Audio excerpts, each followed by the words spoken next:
Welcome. This is Nicole Rosales and Katie Gold from the CNI department. We are here to talk about Online Learning 201, and you can access our slides at the bit.ly below. Today we're going to be talking about the first days of school and the teacher-student relationships. Really, we want to just help everyone to feel comfortable with the first week of school and knowing that it's okay to really focus on those routines, procedures, and building those relationships with the students that we would be able to do if we were in the classroom with them. All right, so like Nicole was saying, the bit.ly is here, so you can follow along with the slides. But before we even really get into the meat of the presentation, we just wanted to kind of alleviate fears that it's never going to happen, but just focusing on the fact that we want to have relationships before rigor, grace before grades, patience before programs, and love before lessons. And this is the quote from Brad Johnson that appeared in Edutopia and on Twitter. But just the feelings that brings about, where we're not going to dive in on day one and have the most extraordinarily planned lesson. It just won't happen, and it really shouldn't happen. The first couple weeks should really be focused on getting to know those relationships, because this is a very trying time and we need to have those relationships going into the more difficult learning. So what we're going to talk through is how we start strong in a virtual world. So hopefully you are watching this not just by yourself, but with a PLC or some staff members, and just take a moment to think through and process, what did you learn from the spring that we can apply moving forward? There were a lot of things that we did well in the spring. We dove in with some technology that we weren't comfortable with and just tried it out. And there are some things that we just we don't want to move forward from the spring. So take a moment to do that. Feel free to pause this video. We are not going to pause. We're going to keep going though. So this is an example of a Bitmoji classroom, which no shade to Bitmoji classrooms. They're gorgeous and they can really lighten up the situation that we have. But we wouldn't want to spend hours and hours and hours on a Bitmoji classroom without first addressing the things that we need to think through when it comes to addressing the school closure. So scattered throughout this Bitmoji classroom, we want to stick to grade level content and rigor. We have to prioritize that content and learning. And we're focusing on the depth of instruction, not necessarily the pace. So thinking through how we can get to really that deep understanding of the learning. By doing that, we will also capitalize on commonalities, not differences, and identifying the unfinished learning, but not focusing on that and just focusing on remediation. We need to focus on acceleration of the learning, and at the same time, ensuring inclusion of each and every learner. So this just kind of, we want to hone in, and there's actually a link to the article that this came from in the slides if you're following along, but we want to hone in on the different things that, and acknowledge that we did have a school closure and it's going to be difficult, but focusing on these things will put us in the right direction.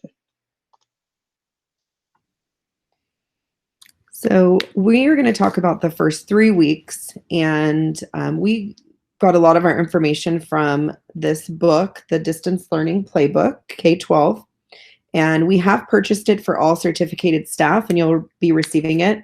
But just as you know, the rest of the United States is kind of in the same situation. It is on back order right now because I think everyone ordered the same book. So as soon as it gets here, we will get it to everyone.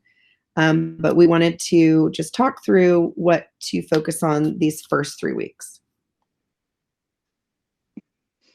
So week 1 is going to be an orientation. So introducing yourself, really focusing on building relationships, and having time where not only you're meeting the student, but you're meeting the parent, and getting whatever materials need to get out, making sure kids have what they need. So that communication is important, because then you can let your site administrator know if a student doesn't have something they need, like Wi-Fi or anything else that they might need.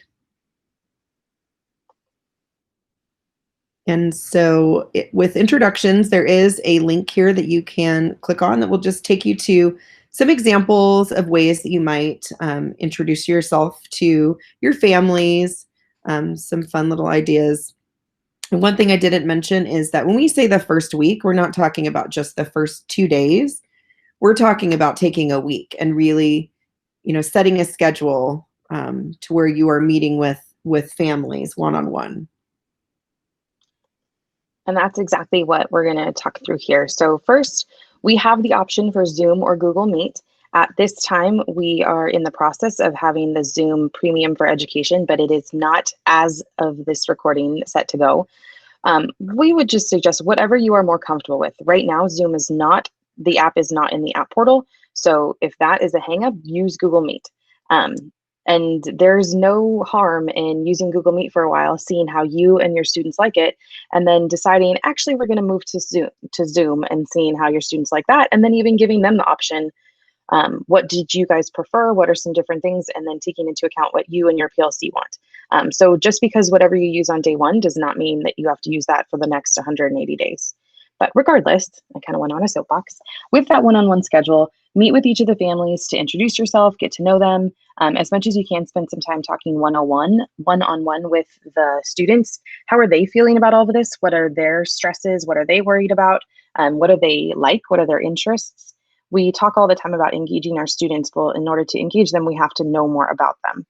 If you are interested, you can check out more tips and tricks using Zoom, using either if you click here or the link, and then the Google Teacher Center for the first few days using Google Meet. There's tutorials linked both in the picture and on that link. There's a lot of other ideas that come from this article from Katie Martin about the 10 things to do in the first weeks of schools, and it's all about connecting with distance learning or online learning.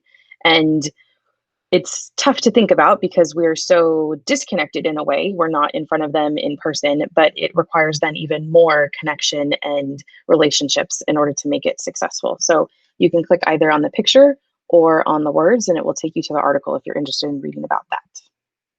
So week 2, classroom, community, and virtual learning norms. So really using this week to work on going over your classroom management and establishing virtual learning norms. Again, focusing on those relationships and getting to know your students, helping them to learn about the technology that you're going to be using and the different tools, establishing asynchronous and synchronous routines, and helping them just to understand how is your classroom going to work in a virtual setting. And then this would also be the week that you would begin the diagnostic assessments, like iReady or Dibbles.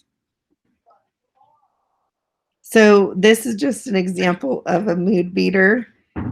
And this is something you could use with your kids to just kind of see where they're at, how they're feeling, helping them to get comfortable and getting to know what they're like.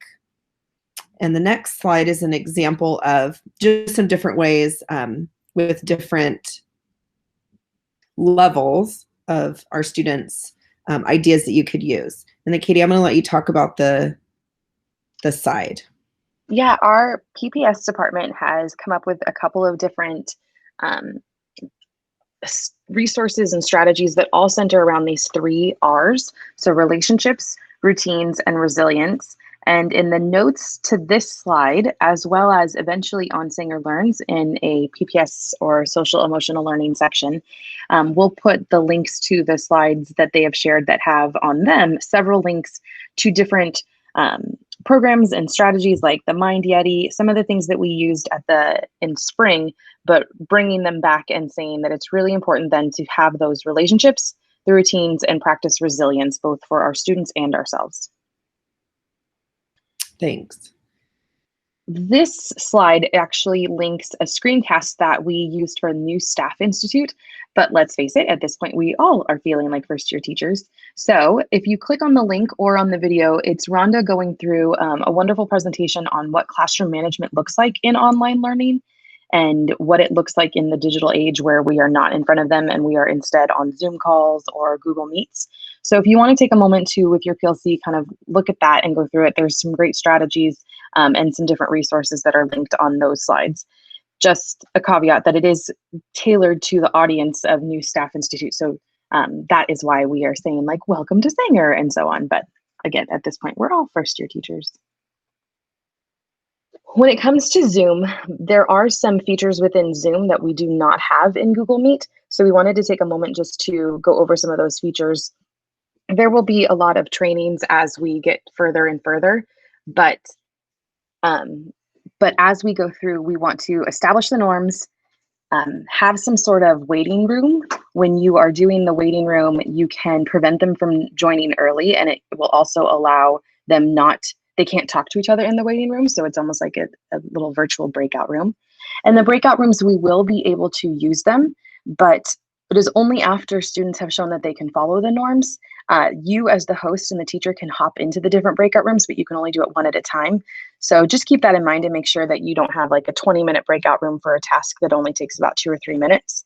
And with Zoom, there are some different customization controls that you can use that aren't available in Google Meet. So play with those, practice those, use them in a small group first, get yourself comfortable. You don't need to rush into any of these things. You don't need to use the breakout rooms. And keep in mind that like behavior still is important. So work with your site administrator for any concerns regarding behavior. And lastly, just examples that you might use with your students as far as establishing those norms for Zoom and Meet. These are just some examples, but talking to them about muting their microphones when they're not speaking, using the chat box to post the questions or ideas. With the video, we hesitate to say like you should always have your students' video on. We want to establish that if they are comfortable with it, they can have it on, but there's lots of other ways to prove that they are there besides having the video turned on. So we wouldn't suggest using it for a grade or attendance. They can always type into the chat or turn on their microphone to say like, yeah, I'm still here. But we don't want to create any stress by forcing the use of the video. Plus, the video does use up a lot of bandwidth, so if it gets sketchy and kind of slow, actually turn the videos off would be a good suggestion. Lastly, this we're not going to go over a ton, but it's in both English and in Spanish. We're just talking through like different student guidelines and etiquette that you can include with your students. There's a lot of other examples, but this would be something that you could share with your students as well. And then something that is important in any classroom we know is having a consistent daily schedule. And so the Canvas courses that we've created for kindergarten through 6th grade include something like this on each page. And this will allow families to know each day what their work is going to be. And if we can give them that consistent schedule with the same routines and kind of the same structure, and they know each day they're going to have classwork and they're going to have homework or independent work, it'll be important for you to have a way to organize it to make it easy for families. So this slide shows our distance learning standards, and these on the left are the standards that the state set for us and said, every student will receive this time around in online learning. And then if you look on the right, it's the site-based distance learning expectations for each of the people that are involved. So administrators, teachers, students, and parents. So hopefully you have seen these already. We're not going to go in depth, but something you definitely need to be aware of. If you look to the left on this slide, it has an elementary student example of a schedule. Again, that consistent routine and schedule so that students know when they're supposed to be on with you, and we can ensure that we have a higher participation rate this year. And then if you look to your right, we have an example of WAMS and Sanger High School schedules. So we wanted to give an example, and this is just an example. You, with your PLC and your site, may have already determined what you are looking for when you're actually online with your students. But say that you have your hour or so of online learning, your synchronous, whether it is for ELA or math. This would kind of just be how you might structure it. So we recommend not just diving right into the lesson, have some sort of check-in. You know that they're going to want to talk to each other anyway, so the first couple minutes is going to be useless as far as like diving right into a lesson. So allow them to check in with each other, check in with you, then getting into your lesson and trying to, as much as you can, structure the lesson with that, some sort of introduction where you're stating your target, using all of our same GVI, the guaranteed and viable instruction, but having some sort of opening to the lesson, and then time where the students can apply what they learned, then coming to a summary and having some sort of closure.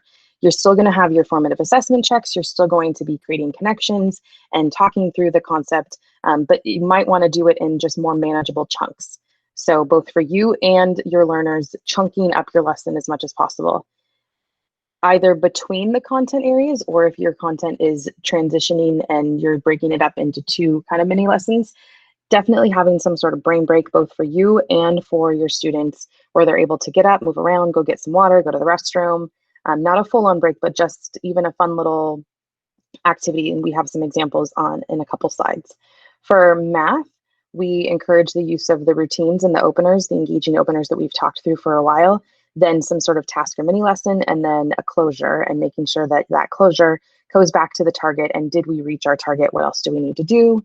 And then at the end of whatever your synchronous time block is, and it might just be the morning block or the PM block, or however you and your PLC and site have determined, having some sort of closing, just like at the beginning, where you're able to just check in with them as humans and not necessarily as our students. Just a quick kind of reminder of what synchronous versus asynchronous is. The synchronous learning are live sessions, whether that is whole class, small group, one-on-one, but anytime you are live with your students virtually. You can do that with Zoom or Google Meets over some sort of shared workspace. So if you're on there with them as in video, as you're also typing into their essay on Google Docs, that's a great example.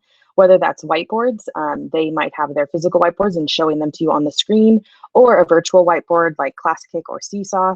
Exit tickets, so forms and polls and things where they're in the moment giving you formative feedback. And the iReady diagnostic would also be counting as synchronous because you are proctoring it and with them. The difference then for asynchronous. So asynchronous is the time where students are working on things kind of at their own pace. So they aren't with you, they are not logged on with you. It may be independent work, it could be assignments that they're needing to work on to submit to you, and it could be in many different forms. So using Nearpod or Seesaw, Google Slides. And maybe they watch a pre-recorded video lesson that you've created, and then they answer some questions. It could be them creating student videos and sending them to you via Seesaw, Screencastify, Flipgrid, or Canvas. And then it could be that you're using iReady and they're participating in the lessons on their path, or even the lessons that you assign to them. So this time is when they are working and they are not logged on with you.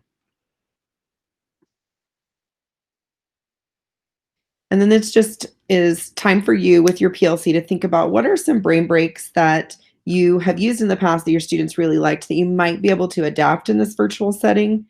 And to the right bottom corner is just a little song put in there that you might be something that you want to do where you have music embedded within your lessons, and it reminds you to have those brain breaks every now and then for students. So take a moment to talk to your PLC. We're going to keep going, but how might you incorporate brain breaks in the time that you're on with students? And just as an aside, Nicole was talking about like embedding the YouTube videos within the slides. You hopefully have noticed that we've been doing that as well, just at the very beginning of a training. There's kind of that awkward moment of everyone logging in, but we're silent. So having the music there is just a fun way to bring them in, where like maybe their effective filter is lowered. So you can definitely do that with your students too. Just like put on an appropriate song at the time that you're supposed to log in, or a couple minutes before. And if they show up early or if they show up on time, you can all kind of jam to the song together. And then it also prevents them shouting over each other, because you can have them listen to the song instead. All right, when it comes to week 3, which for us would be after Labor Day, so starting after Labor Day, we're now trying to ramp up into our instruction. We're continuing to build the classroom community, focusing on the learning norms that work for you and for your students. You're still learning about and practicing technology tools. Maybe at this time you've tried out both Hangouts and Zoom, or Meet and Zoom, and you're deciding which is going to be the one that you are going to use as a go-to. You've played around with some different whiteboard tools. You've determined kind of your next steps as far as where you're leading with Canvas, but you're going to use those practicing tools and continue practicing them, and then use the established asynchronous and synchronous learning routines that you've with your PLC and site determined. But we're trying to ramp up the content. If in the first couple weeks you were getting to know your students and then getting to know and maybe doing a review of previous grade level content, we're now trying to ramp up into your grade level content. And we're just putting the 3 tiers for our GVC on there because we know that during this time, we're going to be focusing on our enduring standards and our need to know standards. We will not be working much with our worth being familiar with standards at all. We're focusing on those enduring standards that we've already said these are the things that we need to really get depth on, and our need to know standards. If you haven't completed the diagnostic assessments, they would continue during this time, and that will give you more information to then help you determine what interventions or next steps need to happen. This is another article from Katie Martin. It's 6 ideas for creating a remote community of learners. And it can, in instances like this, feel like you as a teacher are connecting with these individual students all on their own devices. So how do we make the learning happen more like this, where they are getting a chance to talk to each other, whether it's in breakout rooms or in small groups where only some of them are coming to some of the Google Meets. But 6 ideas, and again, you can click on the picture or the words, and it will take you to that article. And lastly, just throwing this in there again, thinking through now that we are ramping up to our grade level GVC enduring and need to know standards, how might your lessons look different? They might involve different things, but you still should have the check-in, a brain break, and some closing time, making sure that you are still building those relationships and allowing those relationships with your students to guide your instruction just as much as the content. We're going to start closing up, but first we want to make sure that we say that our PLCs, the teamwork that we have, the collaboration that we have in our district is what makes us so strong. And we, as a CNI team, are here to help support you. So please let us know what we can do to help. Don't hesitate reaching out to us. So at this moment, if you could, with your PLC, just think about what you might take from this short presentation that you could try during online learning, and what are your hopes for online learning? So take some time to talk with your PLC. And we just want to say thank you. And it says take care of yourself, your families, and your students. And really, we know that if we're not taking care of ourselves, we can't take care of everyone else. So just know that we're here. We're here to support you. If you need anything, please let us know. We're going to continue sending out videos to support you and to give you some ideas. We want you to feel like the first few weeks is really about getting to know your students. We know every year, that time is so important to get to know your kids, for them to get to know you, for them to get to know your routines, procedures, what your expectations are. And so in this virtual setting, it should be the same. Take that time. Don't feel like you have to rush and jump into instruction right away. Take the time to get your kids acclimated and familiar with what your expectations are in your virtual classroom. Something else that we plan to do this year is to hold PLC Lead Academies, and we will be letting you know when those are. They will be virtual meetings, obviously, where we will come together to work through some things and to support our PLCs further. Thank you so much for your time. Sorry, Katie. No, I was just saying thank you. All right. Best of luck and have a great year.